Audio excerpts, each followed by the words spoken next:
Добар ден, криптоентузијасти. Денес ќе поразговараме околу потенцијалната рецесија која што очекуваме во Америка и како истата федералната влада на Америка планира да ја одложи. Значи, неизбежна е, но се обидува да ја одложи.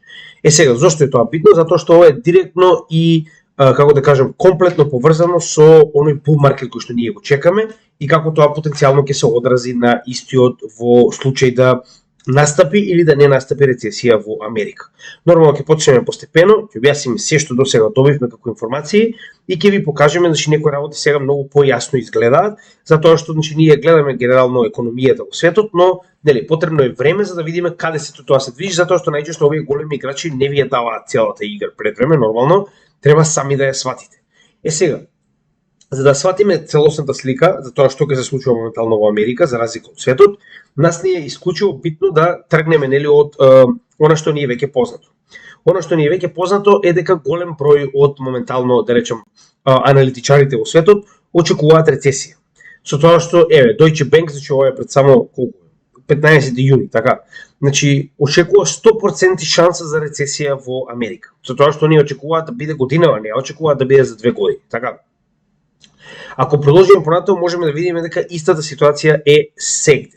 Значи, истото е и со CNBC, кој што очекува, значи ова е 6 јули, значи еден месец од сега назад, дека ќе имаме рецесија до крајот на годината во Америка, а истата понатаму да продолжи и во Европа. Иако во Европа некои земји веќе се во рецесија, и Англија е истата ситуација, значи вика Америка моментално буквално стои на ивицата, значи буквално пред да падне. Значи, гледаме дека многу од луѓето во светот го делат истото мислење. Но, постојат некои работи што очигледно до сега не беа познати, затоа и сега многу поинаку гледаме на оно што моментално се случува со американскиот долг.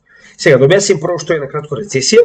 Значи, рецесија ни представува период во кој што две последователни четвртини, тоа се 3 месечни периоди, имаме негативен GDP, односно бруто домашен производ. Тоа ни представува колку економијата практично произведува во текот на оваа година. Со тоа што нели се што е над нулата, значи дека позитивно сме произвеле во однос на тоа што трошиме нели како држава, и обратно се што е под нулата практично представува негативен GDP, или ако имаме две последователни четвртини со негативен GDP, автоматски или бруто домашен производ, ние сме во рецесија.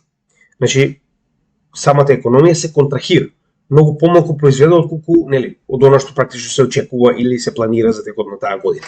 Сега, ние нели првата која што да речеме најблиска до нас пред да дојдеме до 2021-2022 беше во текот на практично ова е последната четвртина на 2019 и првата четвртина на 2020, што уствари е и ковид кризата, најголемиот дел од ковид кризата, каде што имавме значи огромен минус затоа што нели многу фабриките се затворија, значи не се само фабрики, туку било каков тип на услуги, добра, производство, значи се буквално беше затворено поради самите карантини. На тој начин не само во Америка, туку од целиот свет имавме рецесија, затоа што имавме две последователни четвртини во кои што имавме негативен GDP.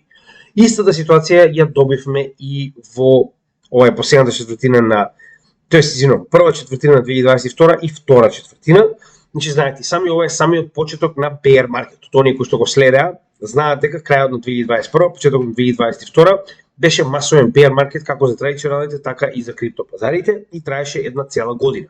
Тоа што гледаме дека и тоа се рефлектирало во економијата, каде што две последователни четвртини, практично од мај до јуни, така речено, сме имале негативен GDP во Америка, исто за можеме да го видиме нели овде на така речено последниот период, каде што нормално тоа значи рецесија. Не е тоа дали сакаме или не, економски гледано, значи тоа е технички, тоа е нумерички проблем, тоа не е дали ние сакаме или не, но нели кога сте Америка, тоа се е стварна промена. Значи, ако не ви одговара, само ќе ја смените дефиницијата за рецесија и автоматски не сте во рецесија, нели?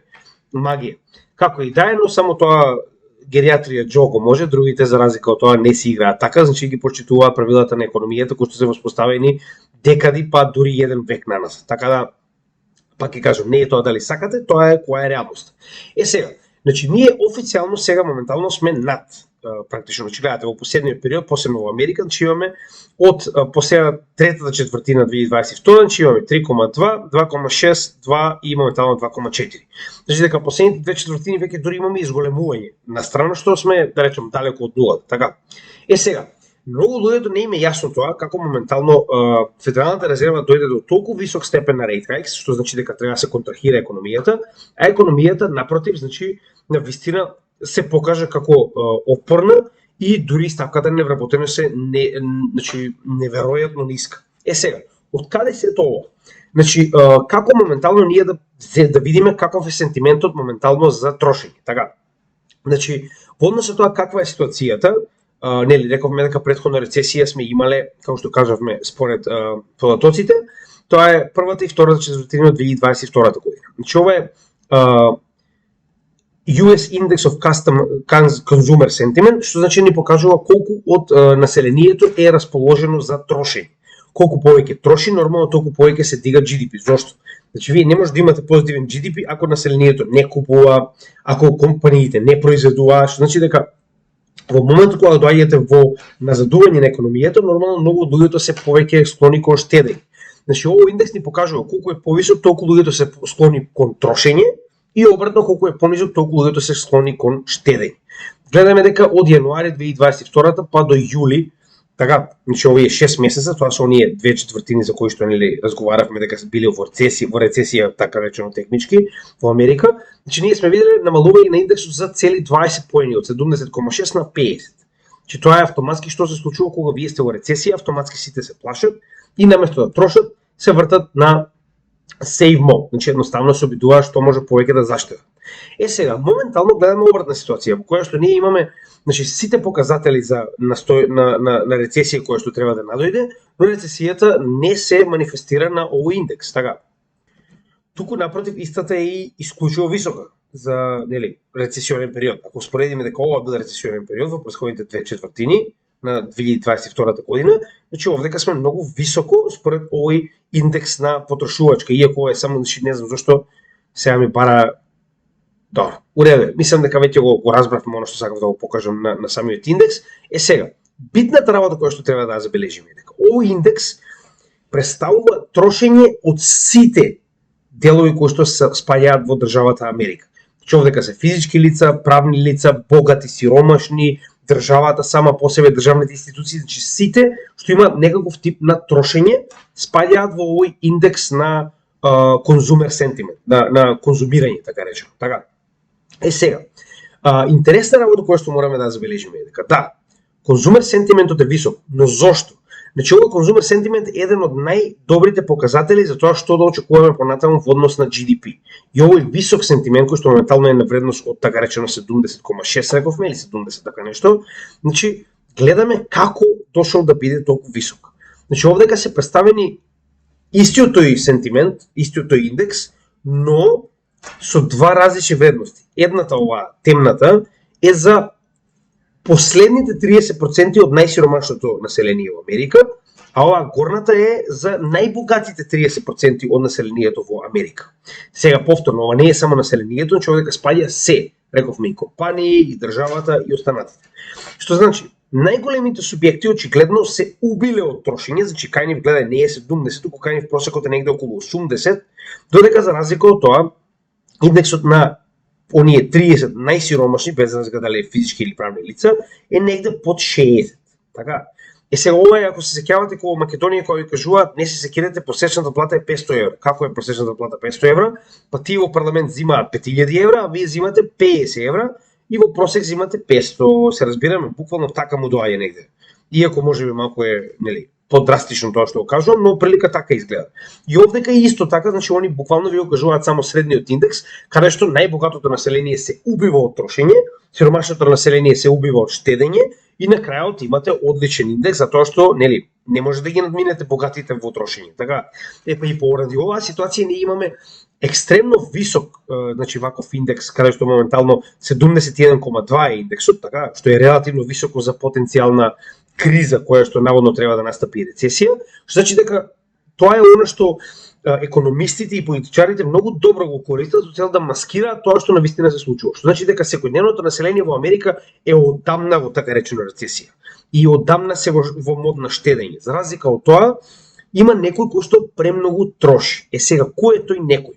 Тука е уствари одговорот на прашањето како не се рефлектира реалната состојба од она што навистина се случува во оваа ситуација. Овие да речем 30% најсиромашни, па дури и да ги земеме 70 најсиромашни, не можат да се осликаат како овие 30 кои што трошат за сите овие 70 пута 2.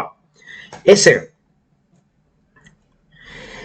И артикли од самата Америка на CNBC велат дека од 9, значи гледате овде, 92% од американците се моментално на мод на штедење. Значи едноставно се обидуваат да потршат што може помалку. Значи ова е само една анкета за да ви покаже дека овие индекси буквално се сосема различни од реалната слика во Америка. Верувам дека тоа е во секоја држава, но сега моментално зборуваме за Америка. Значи гледате, гледано од аспект на секојдневни луѓе, значи кога ќе направиме нормална анкета помеѓу граѓаните, добиваме ваков податок: 92% од американците штедат. А овдека имаме сентимент како цела држава да троши како да нема утре. Се разбираме?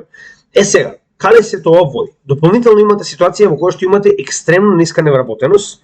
Значи ова со ниската невработеност кажавме и тоа е манипулирано. Како е манипулирано? Значи овдека не се само регуларно вработените луѓе на неопределено време. Овдека спаѓа и работниците кои што има моментално или краток договор или пак некаков тип на, да речем, втора работа, се разбираме, или делумна работа кога не работите цело работно време од 40 часа, може би работите 10. И тие се рачунаат како вработени. Што значи дека вие автоматски вештачки го пумпате овој индекс на невработеност, затоа што дека ги ставате и сите оние кои што имаат, да речем, не знам, делумна работа и сите оние кои што се вработени на определено време, значи на пример имаат 1 или 2 или 6 месеци договор, така да вие на тој начин имате сосема погрешен индекс од тоа што навистина се случува во самата држава. И на овој начин вие представувате една слика во Америка дека GDP понатаму ќе расте, поради тоа што самиот сентимент индекс на конзумација е многу висок поради овие 30% кои што трошат како да нема утре. Дополнително имате крајно низок степен на невработеност кој што исто така доаѓа од манипулирани податоци во економијата, кои што знаат како добро да ги изманипулираат, да изгледаат сосема поинаку. И доаѓаме сега до главниот момент. Главниот момент е кој е тој што троши толку многу за да изгледа како да GDP, односно бруто домашниот производ, и понатаму расте, иако на сите ни им е јасно дека не може дури да разберат како не се влезени во моментално рецесија. Така, сега.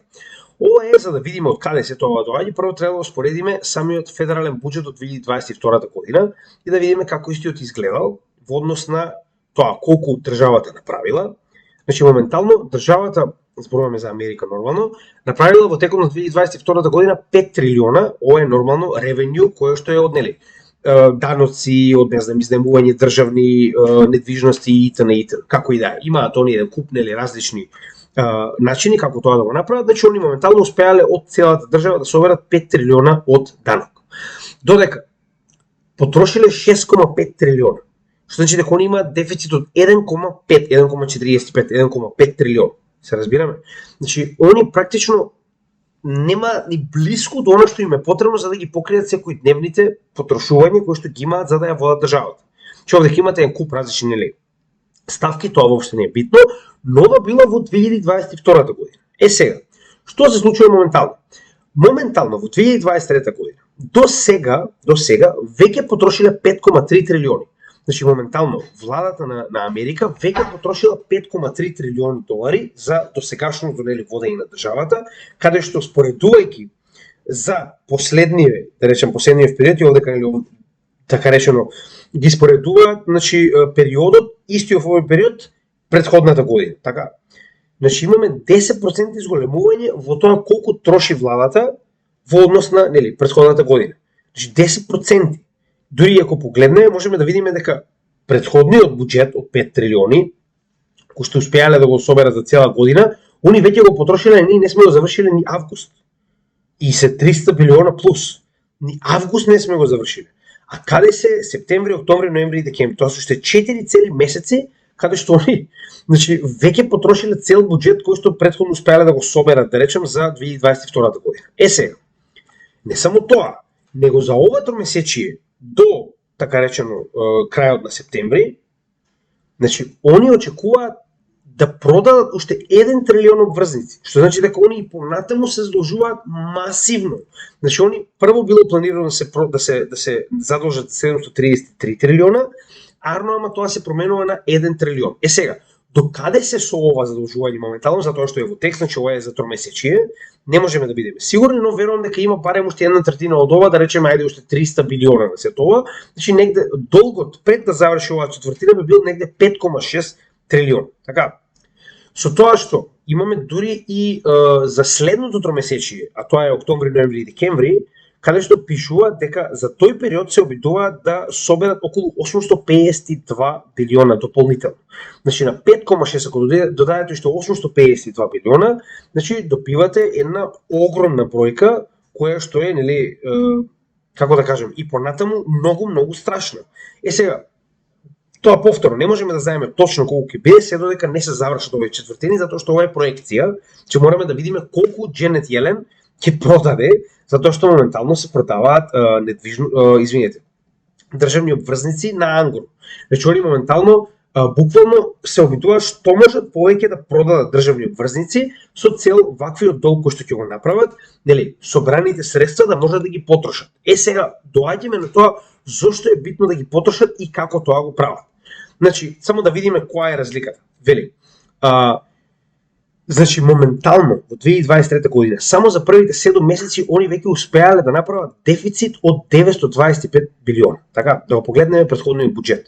Значи претходниот буџет за целата година им бил 1,45 трилиони за целата година дефицитот. Така, а они сега веќе стигнале до 925 билиона и тоа за 7 месеци. И погледнете сега кога сме во 8-миот месец до каде стигнале. Значи биле нешто помалку од 1 трилион, а моментално за само еден месец се стигнати до 1,4. Така, значи како да ви објаснам, значи ова е 1,4 трилиони моментално, ова е најново сега, од това успеав да го најдам. Значи до сега тоа е, нели, уште не сме ни завршиле со 8-миот месец, значи они веќе се 1,4 трилиони во загуба. Што значи дека они веќе се на овој момент, каде што во 2022 година им требало цела година стигнат до овој дефицит од 1,45, а сега веќе се таму. А имаме уште 4,5 месеци за да завршиме оваа година. Сваќате ли колку е ова страшно моментално? Сега, зошто се тоа се случува? Значи, да објасниме прво причината и да објасниме како сето тоа понатаму ќе продолжи. Значи, моментално гледаме дека Америка, за разлика од претходната година гледано, а пред тоа да не споредуваме. Значи, само претходната година имале 1,45 дефицит на буџетот, они сега веќе се за тој дефицит и замислите уште 4 месеци што ќе направат. Дополнително, значи, од каде се тоа потекнува? Знаете дека Америка поседува свој дет сили, односно тоа е бројка до која што смеат да се задолжуваат. Значи, ако погледнеме debt ceiling history, значи ќе ги погледнеме моментално сите како изгледаат до сега, битно е за да можеме да разбереме што моментално се случува. Значи, може да погледнете овдека се ставени сите, значи покачување, значи ова е колку е вкупно број на колку може да биде буџетот, така речено, значи задолжувањето на Америка на годишно ниво и колку, тоест тотално, не годишно се извинувам. Значи колку смее државата да биде во долг тотално и колку се зголемува во однос на тоа, нели, на годината, така. Значи нормално ова се билиони, значи ова се 125 билиони, така, или милиарди. Но како стигнуваме до последниот момент, сега моментално гледаме дека долгот е огромен. Значи моментално зборуваме за огромен долг од 32,6 трилиона. Значи замислите која масивна бројка е ова. Сега, зошто е ова толку битно? Секогаш кога се подигнува дет силингот, значи се дава одредена количина за која што смее да се подигне. Значи дека сме биле 19,8 трилиони и они со новото покачување додале 1,7 трилиони дополнително дека смее да се задолжи државата. Но гледате дека овој долг само се зголемува. Ниту во еден момент не се намалува, значи овој само постојано се зголемува. Сега. Проблемот е што кога ќе го суспендираат наместо да додадат одредена бројка на тоа колку смее да се зголеми овој долг, значи они на тој начин даваат одврзани раце да се заложат колку сакаат. И што се случува? Ако овдека сте имале одредена бројка, овдека не сте имале. Што значи дека овдека се задолжиле колку сакаат. Се разбираме? Истата ситуација и овде. Значи, ако овдека не сте имале плюс 2 трилиона, 2,2 трилиони, овдека не сте имале. И за таа една година гледате што се случило. Значи, дошла ситуација во која што се зголемил за 6,5 трилиона. Значи, да видите како тоа изгледа. Значи, они во оваа година дозволиле да се зголеми долгот за 2,2 трилиона. Така, 22 и 2,2 е 24,2 трилиони. Така. А во годината каде што бил суспендиран, од 24 трилиони се зголемил на 28. Тоа значи дека 4 трилиони зголемиле во моментот кога бил суспендиран последен пат во 2019 година debt ceiling, односно на границата на која што смеат да се задолжат, доколку смеат да се задолжат. Сега моментално е иста ситуација во која што исто така, значи моментално горната граница на задолжување е суспендирана. И е суспендирана до 31 декември 2024 година. Значи они има уште година и 4 месеци да се задолжуваат колку сакаат, да принтаат колку сакаат пари и да продаваат колку сакаат државни обврзници без никаква граница. Никаква граница. Сега. Зошто е тоа така? Значи, веќе сум готова, се извинам. Значи, од каде се тоа потекнува? Ова потекнува поради една единствена причина, а тоа е претседателските избори во 2024 година. Ова е главната причина зашто моментално Бајден и неговата администрација се задолжуваат без да знаат за запирање. Значи, моментално, ако вие влезете во рецесија в 2023, крајот почетокот 2024 година, како вие ќе се кандидирате за председател и ќе водите успешна кампања во текот на 2024 година, кога вашата влада официјално ја довела државата до рецесија. И сега наједнаш вие замислите да имате рецесија во текот на средината на вашите председателски избори, тоа значи дека вие автоматски веднаш ќе изгубите. Така. Сега, коинцидентно, ваквото задолжување без никаков лимит, рековме кога завршува на 31 декември 2024 година. А новиот председател во Америка ќе биде избран на 5 ноември 2024 година. Што значи? Моментално владата на Бајден ќе се обидува со сето ова задолжување кое што го гледаме, ова ненормално задолжување кое што го гледаме, сите тие пари кои што ги прибира, да ги вбризга назад во економијата со цел макар и зомби економија да биде, макар и како што можеме да видиме од моменталните статистички потатоци, ова не е трошење, ова не е купување кое што го прави секојдневниот човек, ова е купување кое што го прават институции и богаташи. Што значи дека они на овој магичен начин, со тоа што практично они трилиони долари практично продаваат како обврзници. Значи ова е ситуација во која што Дженет Јелен буквално продава обврзници, добива еден куп пари кои што веднаш се вбризгуваат назад во економијата за GDP и понатаму да продолжи да биде позитивен. Се разбираме? Значи без разлика дали ќе биде со некоја мала намалување моментално од ситуацијата на како што можеме да видиме моментално е 2,4, дури да се намали на 2,3, 2,2 и 2, нив не им проблем. Проблем им е да не влезат во рецесија, затоа што ако официјално влезат во рецесија, шансата за Бајден да биде повторно председател на Америка е еднаква на 0. Никој нема да гласа председател кој што ја бутнал државата во рецесија во годината кога има председателски избори. Така да ваквото масивно принтање, значи на пари, ова иако од Федералната резерва не е директно, затоа што Федералната резерва и понатаму ги држи рейт хајксот високо, значи ова не е принтање на пари на Федералната резерва, ова е позајмување на пари на државата, на владата, со цел истите да ги вбризга назад во економијата за фиктивно да ја држи на одржливо ниво во следната година барем и на тој начин да покаже дека економијата си функционира како што треба, значи оваа администрација знае што прави. Така. Со тоа што гледате се овој интересен податок. Значи кој ќе биде следен председател, не знам како да кажам, значи Господ нека му е на помош. Вели, а откако ќе заврши ваквото, овој практично суспендирањето на debt ceiling-от, на горната граница, имате значи ова е стипулација, така речено, дел од самиот договор, дека за следната година, 2025 година, ќе смее да се зголеми, така речено, долгот само за 1%. Значи, од целата оваа ситуација до сега, ќе смее само за 1% од скупниот долг да се зголеми задолжувањето за 2025 година. Што значи дека до 2025 година ви имате целосно врзани раци да трошите што сакате, а во 2025 година официјално имате некоја граница која што ќе биде мизерна и која што ќе ви дозволи само 1% од досегашниот долг да се задолжите во текот на таа година. Значи, кој ќе биде претседател во 2025 година, нека му е мисли, со оглед на фактот дека до 2025 година дедо Бајден, Джо Гериатрија, ќе направи пуздер. Сега. Гледаме дека и Федералната резерва е информирана за се тоа. Зошто го ведам тоа?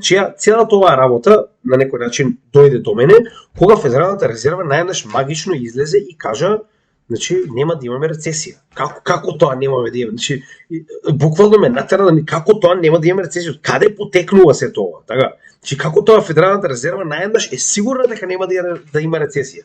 Еве како? Во договор со владата сега мораме да видиме која е другата страна.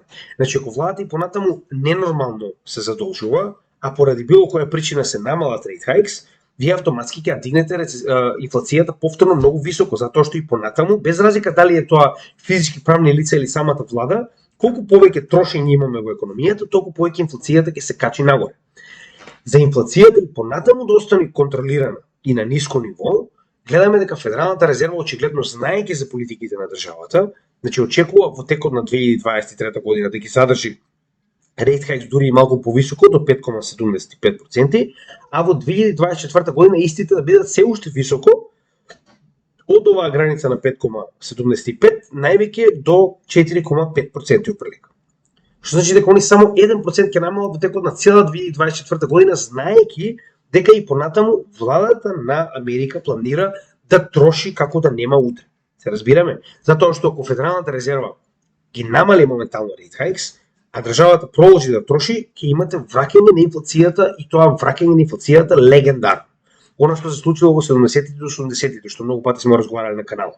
Но ако Федералната резерва и понатаму продолжи да ги држи овие rate hikes високи, вие практично останатите физички и правни лица ги терате да штедат, затоа што не може да си дозволат кредити со волку високи каматни стапки, додека за разлика од тоа американската влада ама ич не е гајле колку ќе се задолжи. И ова е буквално, значи како да ви кажам, ако ова не е доказ, не знам што е. Значи они со 4 месеци до крајот на 2023 година веќе имаат задолжување, значи зборуваме дефицит на буџетот кој што го имале во 2022 година за цела година. Значи ова е огромен скок. Сега да продолжиме понатаму. Значи не само Федералната резерва, очигледно и најдобрите другарчиња, како што е JP Morgan на Федералната резерва, вели од каде сега на 1 август најнаш одлучија дека очекуваат S&P 500 да доживее нов all-time high. Значи моментално дури има и сега само да видам каде ќе успеам да го најдам. Значи има гласење на кое што поголемиот дел од клиентите кај JP Morgan гласале со енормно мнозинство дека очекуваат, значи S&P 500 да добие нов all-time high. Зошто е тоа така? Значи, ако сите во светот очекуваат рецесија, зошто баш JP Morgan и Федералната резерва не очекуваат рецесија? Тоа значи дека некој нешто им кажал. Значи, некој им кажал дека и понатаму владата во Америка ќе продолжи со принтање на пари, тоест не принтање, позајмување на пари и бризгување назад во економијата со цел да изгледа како и цел свет да е во рецесија, Америка нема да биде во рецесија. А зошто е тоа така? Затоа што Федералната влада на Америка има отврзани раце да се задолжи колку сака. Има суспендиран debt ceiling и може во наредната година да се задолжи уште 32 трилиона. Се разбираме? Со тоа што, да ви покажам како тоа изгледа. Значи, моментално ово што го прави Америка е самоубиство од заседа. Значи, они моментално, за да ја избуткаат оваа година, со цел да економијата изгледа како нормална, тоа се вика melt up. Значи, вие економијата ја буткате буквално со гаста до земјата, така, колку што може повеќе, да изгледа нормално уште оваа една година, со цел да ги добијат изборите демократите и Бајден да остане Гериатрија Џо на претседателско место, па макар и тоа да предизвика огромна криза после тоа. Сега, тука е најголемиот проблем. За они да поминат оваа една година со вбризгување на толку голема количина на пари, кои што можеме да видиме дека Дженет Јелен веќе ги овозможува, значи она веќе ги продава сите овие обврзници, значи они гледате што прават моментално. 32,6 трилиона на глобално ниво се задолжени моментално Федералната резерва. Со тоа што ова е стапката на интерес. Затоа што они моментално се задолжуваат во екстремно високи каматни стапки. Значи моментално со тоа што Федералната резерва ги држи каматните стапки толку високо, гледаме дека интересот, значи моментално на долгот кој што треба да го врати Америка гледате, е ненормален. Значи ненормален, гледате. Значи они до крајот практично ја гледате сега. Значи, сега веќе има 969 билиона, скоро 1 трилион интерес кој што треба да се плаќа на годишно ниво. Че они треба годишно ниво само 1 трилион да плаќа интерес. Се разбираме? И ако погледнете стандардниот буџет еве од 2022 година, значи вие од 5 трилиона кои што сте ги собрале од даноци и чуда, вие треба 1/5 да платите само за да покриете каматата која што ви следува на годишно ниво за овој огромен долг кој што го имате. Колку може држава да проложи вака, да се задолжува, ако вие моментално плаќате камата 1/5 од вашиот буџет? 1/5 од вашиот буџет. А и понатаму продолжувате се повеќе и повеќе да се задолжувате за тоа што продавате хартија од вредност, државни хартии од вредност. Значи имаме проекција која што моментално е направена и гледаме дека моментално, значи се очекува до 2052 година, например, околу 40% од вкупната количина на буџетот да биде давана само за камата на годишно ниво. Се разбираме? Значи, иако 52 е доста далеко, што е 20 години од сега, ја не верувам дека ќе издржи до 52.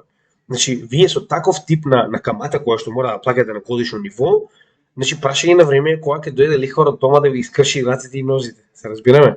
А во оваа ситуација тоа ќе значи комплетен бенкран, односно веќе никој нема да сака да ги купи вашите обврзници и хартии од вредност. Зошто? Затоа што значи неодржливо е, се разбираме. Значи прашање на време е кога Америка нема да има доволно да го врати дури ни собствената камата, а не па да одиме понатаму да треба да го врати целиот долг кој што е неверојатно висок. Сега дополнително да не заборавиме дека поголемиот дел од овој долг, како што напоменавме веќе, треба да биде вратен во наредните 2 години. Значи во наредните 2 години треба да вратат околу 18.000 од овој долг, се извинувам, 16 трилиона од овој долг. Дополнително на тоа треба да платат околу 1 трилион камата на годишно ниво. И значи како да ви објаснам, сето тоа моментално оди у ПМ. Така, сега, ако се тоа го земеме заедно, значи на краток и на долг рок, што уствари можеме да заклучиме? На краток рок, нив главната работа моментално име како да се постави гериатрија Џо повторно да биде председател на Америка. Они не гледаат подалеку тоа.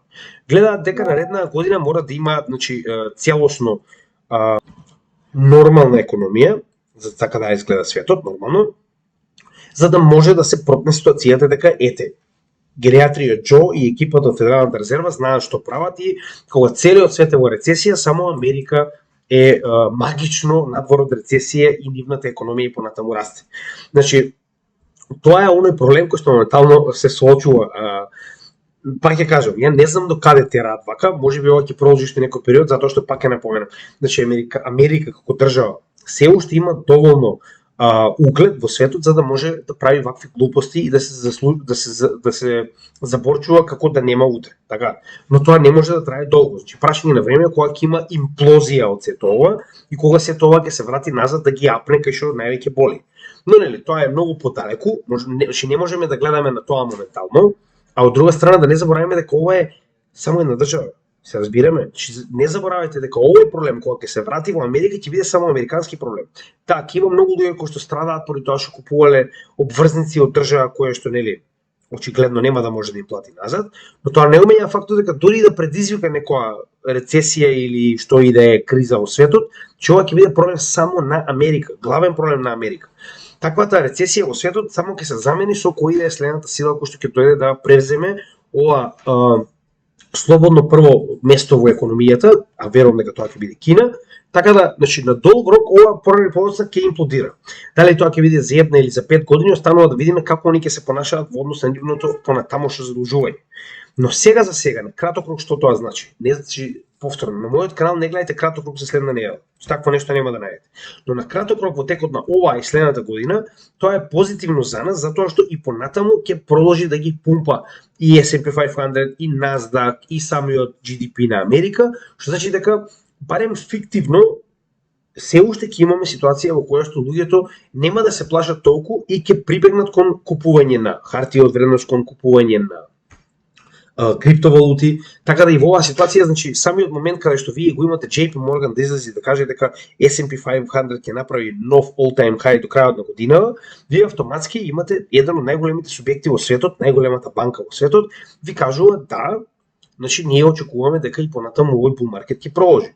Што значи дека на тој начин целата оваа полемика која што они помеѓу себе очигледно си ја договориле, значи се враќа назад на секојдневниот потрошувач, каде што кога овие субјекти и понатаму продолжуваат да финансираат во економијата, вас ви останува или да седите и да чекате потенцијална рецесија, или да ги следите овие големи играчи како што најчесто економијата прави.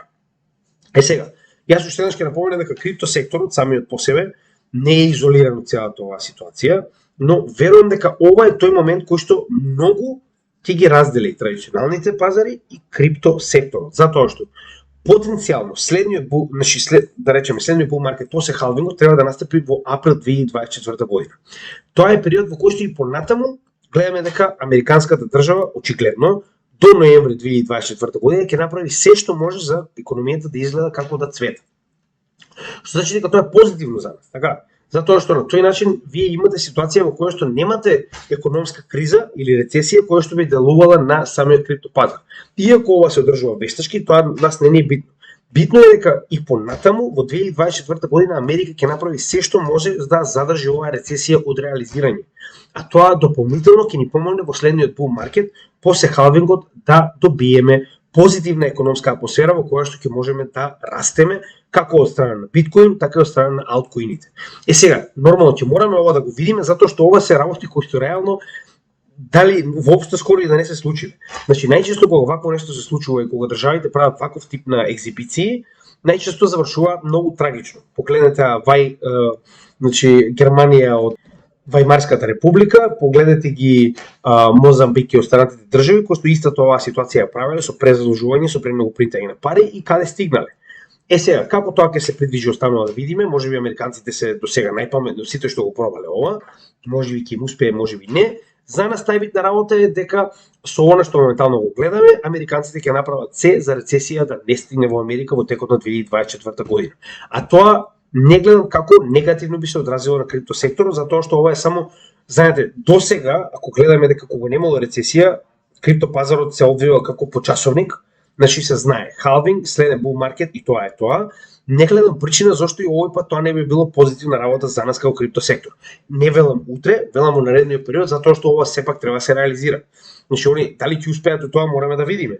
Но сега за сега очигледно им успева, затоа што можеме да видиме, официјалните потатоци ни покажуваат дека ваквото презадолжување на државата со цел да го одржи GDP позитивно и да изгледа како одлично на економски план, е реализирано. Така да не гледам причина зашто не би продолжило и понатаму. Значи тоа е буквално се на сметка на Америка. Така.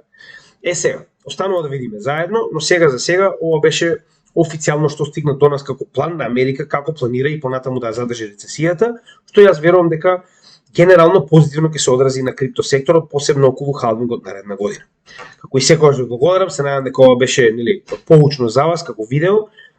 Се извинувам што е вака кратко од само 40 минути. Значи верувате ми се обидувам да склопам што може повеќе информации во секој видео, знам дека некогаш се малку подолги, но кога станува збор за одредена целина, едноставно нема логика да ги цецкаме видеата, затоа што поголемиот дел од луѓето ќе се изгубат кога би дошле на вториот дел од такво видео и нема да знаат од каде е нели првиот, така да поради овие причини гледаме видеата да бидат една целина, па вие како сакате делете ги како ви одговара вас. Значи тоа е се што имаме да кажеме, како и секогаш знаете дека нашиот канал е бесплатен и е македонски за сите македонци во светот и единствена причина поради која што постои е да ги едуцираме македонците пред следниот бул маркет. Така да единствено што бараме од вас како наши верни гледачи и следачи е доколку ваквата материја ви се допаѓа и мислите дека вреди, предложете ја на оние кои што сакаат да научат нешто повеќе околу економијата и околу криптосекторот, затоа што крипто доаѓа, сакале ние или не, и верувате ми, барем во најмала рака ќе бидете едуцирани за тоа што моментално доаѓа во светот. Ви благодарам, лайк, шер, сабскрайб како и секогаш, со цел да помогнеме на YouTube алгоритмот да го дели нашето видео малку повеќе, значи тоа би било голема помош исто така од ваша страна. И тоа е се што имаме за денес, се гледаме во следното видео. Поздрав од CryptoGaming.